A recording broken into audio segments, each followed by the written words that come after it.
Hey folks, welcome back to another review with yours truly, Sam Healey. Today we're going to take a step or two off of the beaten path as far as I'm concerned and take a look at this little fella right here. It's called Slap It. This is a game by Kane Klenko, put out by Renegade Game Studios, and it is a speed game where you're trying to slap monsters that are emerging from a portal that has been opened up somewhere before everybody else does, and the person who is able to slap the most monsters over the course of the game is the winner.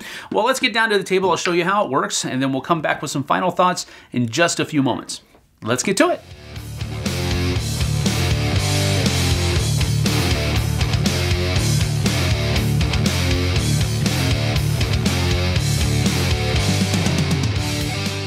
So here I have a game of Slap It set up for you, and basically what you're going to be doing is setting up 6 monster cards around the portal.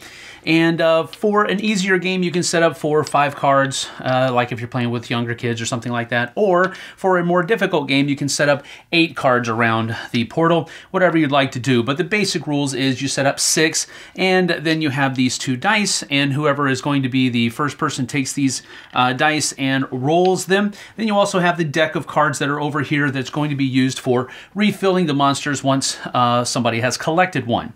Here you have the portal tile, which is going to tell you the direction of a couple things. It is double-sided, so you can switch things up from game to game on that route.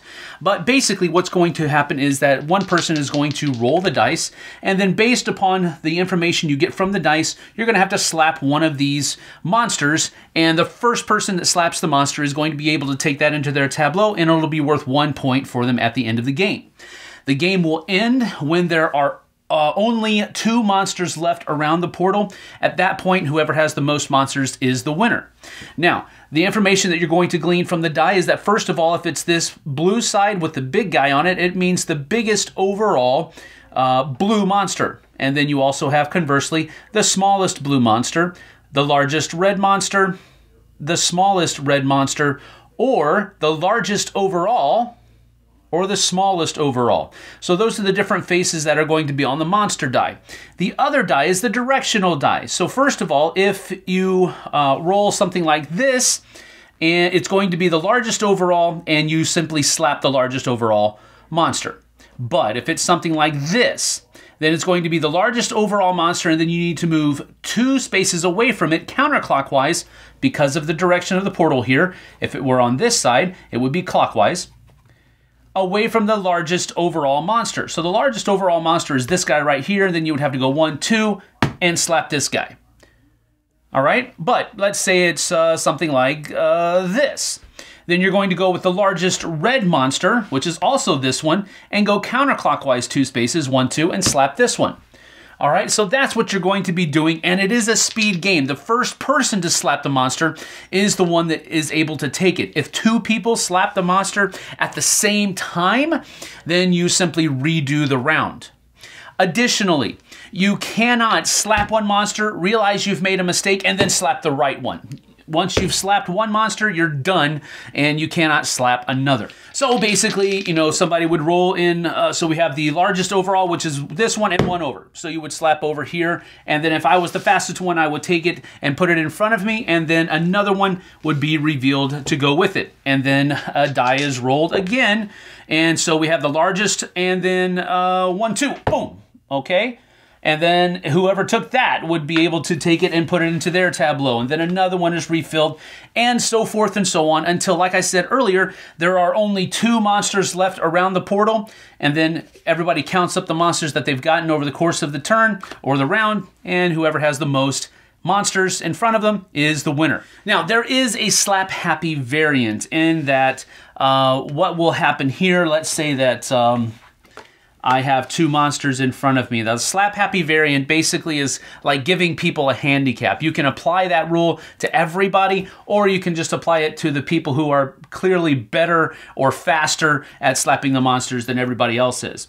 Now, the way this is done is that you would roll the dice just like normal. So you have the smallest monster, and then you have 1 space away counterclockwise. So here's the smallest monster, 1 space away counterclockwise is here. So this is the target monster that everybody needs to slap. But if you're using the slap happy variant, you have to first slap all of the monsters in front of you and then slap down. All right, so that is a variant to kind of even the playing field a little bit. But anyway, that is the Slap Happy variant. And that's all that is encompassed in Slap It. So let's get to my final thoughts.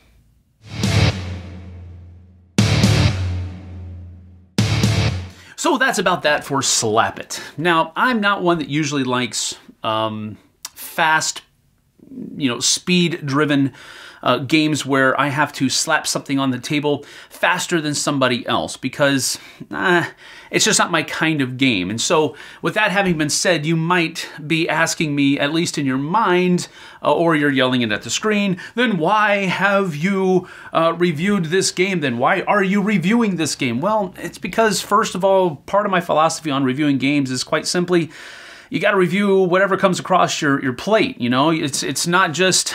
If I only review games that I know I'm going to like, then that's not really a review. That's more of a commercial than anything else, So I do like to try games that I don't think I'm going to like every once in a while, just to kind of test to see if my tastes have shifted at all.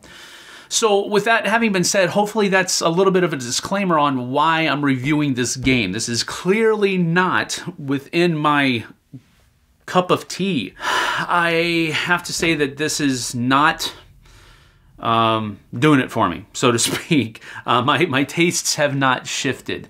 I think back to games like Pit, and I know that's not a slapping game, but it's in the same kind of category of games where you have to be loud and boisterous and kind of out there and all of this kind of stuff, and that's just not really the kind of games that I really enjoy playing. Happy Salmon falls into the same category.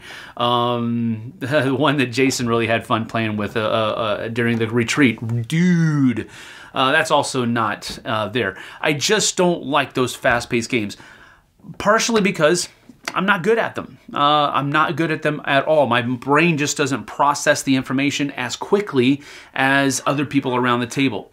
And so if I try to compete at a game like this, which I want to do well, I don't want just to roll over, I'll find myself getting frustrated, and that's not what I play games for. I don't play games so that I can be frustrated. I play games to have fun. Some pros are first of all, the artwork is amazingly well done. Now, these are little cutesy kind of monsters. Even the big, meaner looking ones are still kind of cutesy looking.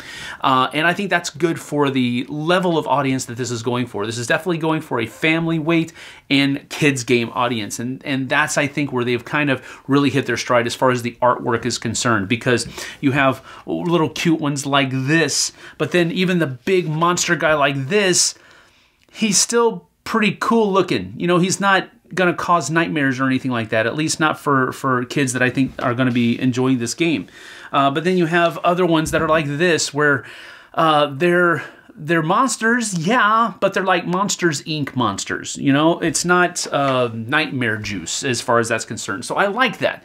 The component quality of the dice is really good. I like the fact that they are etched in and not printed or anything like that.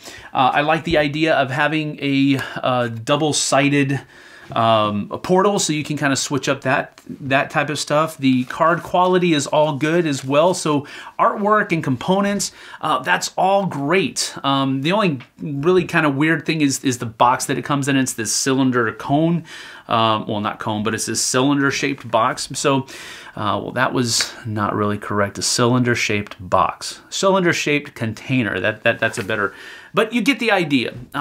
It's a great production value, and really even the design is not bad. But it's just not my kind of game. And so we'll go into the con section, and the con section is quite simply, I don't think that this is going to appeal to half the population of gamers, and it's going to not appeal to the other half. And then there's going to be a little gray area in between of people who don't really like the game and don't really hate the game either, but they still want to compete because they want to dethrone that guy that always wins this game, and they want to kind of fight for that guy that always loses this game, and they want to so they're kind of in the middle. So there's basically three groups of people that this is going to meet: people who really like it because they're really good at it, people that don't like it because they are not good at it, and those people that are in between that are just competitors, that it doesn't matter what kind of game they're going to play, they're going to be there. So the con, I guess you could say, is that it's divisive. It's a divisive kind of game. Now, I understand this is a family level kids game, you know, and that's really where it should be going to.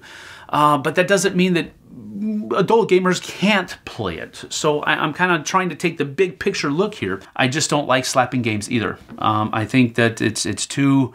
I've seen too many slapping games happen where somebody gets injured because somebody's fingernails are a little bit too long and they scratch somebody else, or you know, somebody's knuckles get hurt because somebody slaps down on top of them. You know, it's not malicious. It just happens, and I don't like games that do that.